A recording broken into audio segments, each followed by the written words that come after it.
હાલો friends, super magic રસોઈમાં મિત્રો હું આપનું સ્વાગત કરું છું। આજે હું ફરસી પૂરીની રેસીપી લઈને આવી છું। તો તમે મારો વિડીયો જોજો અને તમને મારો વિડીયો ગમે તો લાઈક કરજો, શેર કરજો અને સબસ્ક્રાઇબ કરવાનું તો ભૂલતા જ નહીં। આપણે આ ફરસી પૂરી બનાવવા માટે શું ઇન્ગ્રેડિયન્ટ લીધા ને એ પણ તમને બતાવી દઉં। એમાં મેં જો આપણે આ ફરસી પૂરી ઘઉં કે મેંદાના લોટ વગર બનાવવાની છે તો એના માટે મેં આ 2 કપ ચોખાનો લોટ લીધો છે। આદુ છે 1 ઇંચ જેટલું આદુ છે, 3 મરચા છે, 1 ટીસ્પૂન જેવા ચીલી ફ્લેક્સ છે, 1 ટીસ્પૂન જેવું જીરું છે, અડધી ટીસ્પૂન જેવી હિંગ છે, 3 ટેબલ સ્પૂન જેટલું બટર છે। જો બટર ન હોય ને તો તમે ઘી પણ લઈ શકો છો 3 ટેબલ સ્પૂન, અને ઘરનું બટર હોય તો પણ ચાલે। અને લીમડાના પત્તા છે 15 થી 20 નંગ, અને અડધો કપ મેં મગની મોગર દાળ 1 કલાક પહેલા પલાળી હતી। મિત્રો જો તમારે ઉતાવળ હોય અને બનાવવાની થાય ને તો તમે ગરમ પાણીમાં પલાળો ને તો પણ તૈયાર થઈ જશે। અને બસ આટલા ઇન્ગ્રેડિયન્ટ દળવા માટે તેલ લીધું છે। તો મિત્રો આ ફરસી પૂરી હું તમને ટ્રીક સાથે બતાવીશ તો તમે લાસ્ટ સુધી મારો વિડીયો જોજો। તો હવે પહેલા આપણે આ 2 કપ જે લોટ લીધો છે ને એ ચોખાનો લોટ આપણે નાખી દેશું, અને એમાં મેં અડધો કપ મગની મોગર દાળ 1 કલાક પહેલા પલાળી હતી એ લઈ લેશું।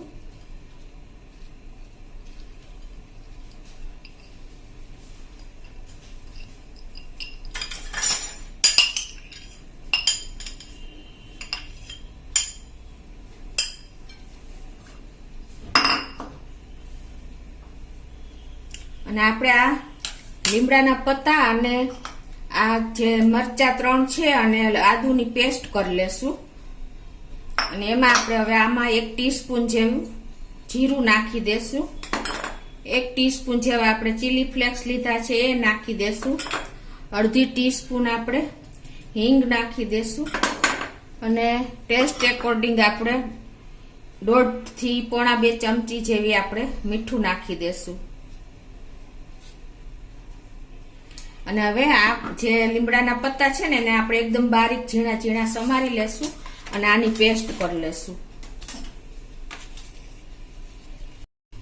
અને હવે આપણે જે આ કટિંગ કરી લીધા છે પાન લીમડાના પત્તા 15 થી 20 નંગ એ નાખી દેશું, અને આપણે જે 3 મરચા અને આદુની પેસ્ટ કરી લીધી છે એ નાખી દેશું,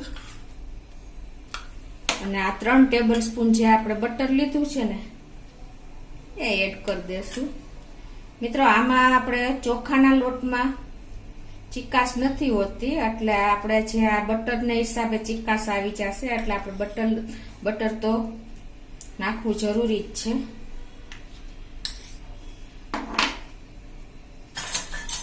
અને આ પૂરી મિત્રો આપણે તમને ખાસ જણાવું કે વેણા વગર બનાવવાની છે તો તમે લાસ્ટ સુધી જોજો।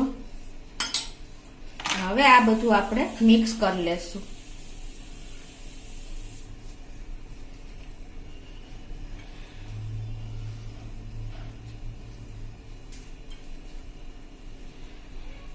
મિક્સ થઈ ગયું છે। જો આવી રીતે આપણે આ મુઠ્ઠી પડે ને એટલું આપણે મોણ થઈ ગયું છે એટલું રાખવાનું છે। 3 ટેબલ સ્પૂન આપણે બટર નાખ્યું છે, અને હવે આને આપણે હુફાળા પાણીએથી લોટ બાંધવાનો છે। એનું કારણ એ છે કે આપણે ચોખાના લોટમાં ચીકાશ નથી હોતી ને એટલે આપણે સહેજ હુફાળું પાણી લઈને તો આપણો લોટ સરસ એકદમ તૈયાર થાય।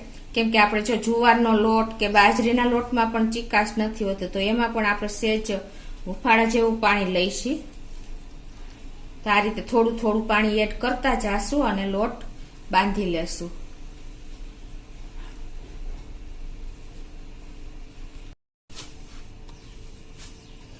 તો મિત્રો જો આ રીતે આપણે લોટ બંધાઈ ગયો છે, અને હવે આને આપણે બાંધીને રાખવાનું નથી, તરત જ આપણે પૂરી વણવાનું ચાલુ કરશું।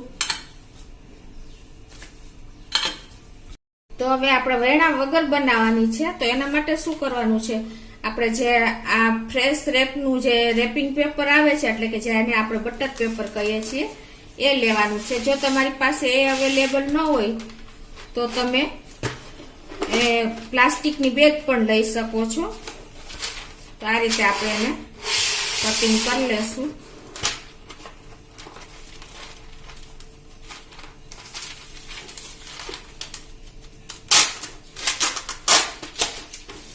અને હવે આપણે આના લુવા કરી લેશું નાના નાના. અને આપણે લોટ બાંધીને મેં તમને કીધું એમ નથી રાખવાનો, તરત જ આપણે પૂરી બનાવવાની છે. આ રીતે આપણે લુવા કરી લેશું.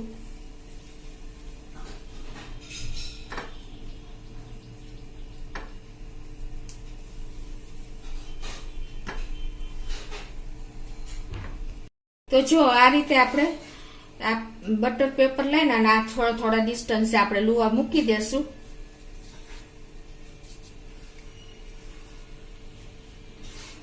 અને હવે એને આપણે આ રીતે બેન્ડ કરીને અને ઉપરથી આપણે વેણા વગર બનાવવી છે એટલે હું તમને બતાવું છું. અને આપણે આ બટર પેપર છે તો આપણે ગ્રીસ કરવાની પણ જરૂર નહીં પડે.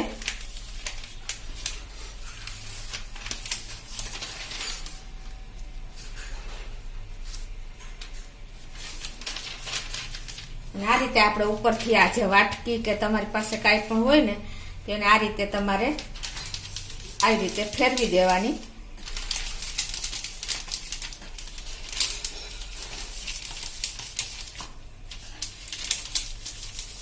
તો ઈઝીલી મિત્રો વેણા વગર જુઓ તમે આ રીતે તમે ઈઝીલી તૈયાર કરી શકો છો.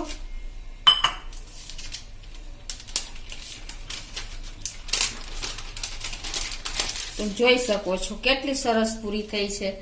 અને જો આપણે આ તરત જ આપણે વાટકી જ ફેરવી છે તો એકદમ ઇવનલી શેપ ન આવે ને તમારે એક સરખો શેપ જો આપણે આવી જ ગયો છે પણ કદાચ ન આવે ને તો તમારે ઉપરથી કાંઈ પણ એવો રાઉન્ડ શેપનો બીબો મોટી રોળ વણીને અને પછી નાખી દેવાનો. વણવાનું નથી પણ આમાં જ પ્રેસ કરી દેવાનું. હવે આપણે આ તેલ ગરમ કર્યું છે એ તેલ પણ બહુ નથી ગરમ કરવાનું. તો મિત્રો આપણું તેલ પણ જો બહુ ઠંડુ નથી રાખવાનું અને બહુ ગરમ નથી કરવાનું. તો હવે આપણે આ પૂરી એમાં નાખતા જઈએ.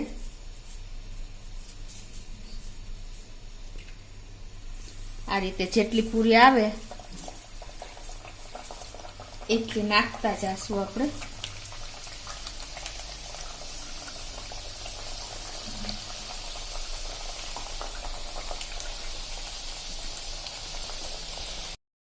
તો હવે આને આપણે આ રીતે ગેસની ફ્લેમ મીડિયમ રાખશું અને 3 થી 4 મિનિટ થશે આ પૂરીને આપણે તરાતા. જો આપણે ફૂલ તેલ આવી ગયું હશે ને તો આપણી પૂરી એકદમ કલર ચેન્જ કરી નાખશે. અને જો ધીમું હશે ને તો આપણી પૂરી તેલવાળી થઈ જશે એટલે કે તેલ પી જશે. એટલે તમારે આ પણ ખાસ નોટ કરવાનું છે. તો હવે જો 4 મિનિટ થઈ ગઈ ને આપણી પૂરી પણ સરસ પિંક કલરની થઈ ગઈ છે. આવી આપણે પિંક થાય ને ત્યાં સુધી કરવાની છે. જો આ ઠંડી થશે ને એટલે વધારે ડાર્ક કલર આવી જશે. તમે જોઈ શકો છો.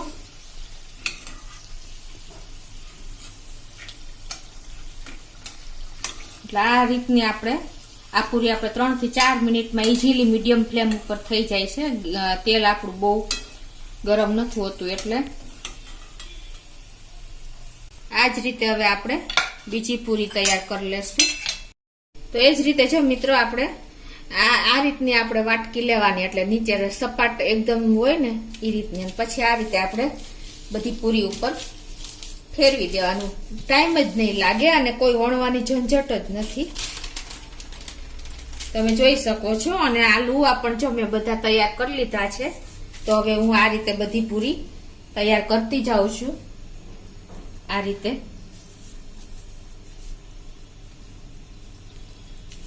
આ રીતે આપણે લુવો હોય ને કદાચ તમારે અંદર પ્રેસ થઈ જાય ને ચોટી જાય ને તો આ રીતે તમે સેજ લોટવાળો પણ કરી શકો. ચોખાનો લોટ લેવાનો અને આ રીતે તમે બધા મૂકી દેવાના પેપર ઉપર થોડા ડિસ્ટન્સે. આપણે બધા જો એકી સાથે જાજા મૂકી અને પછી તમે બધા એકી સાથે પ્રેસ આવી રીતે ફેરવી દેવાના.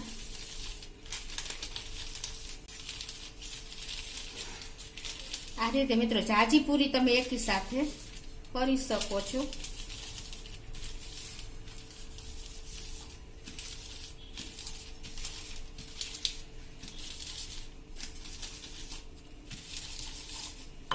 હવે આપણે આ રીતે જુઓ થઈ ગઈ બધી એકી સાથે 7 થી 8 પૂરી.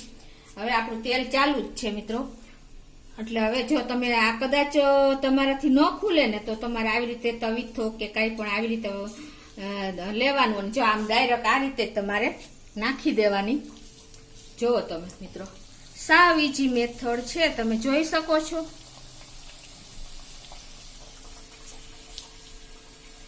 આ રીતે સાવ હાથે તમારે હાથ જ નહીં અડાડવો પડે તો પણ થઈ જશે.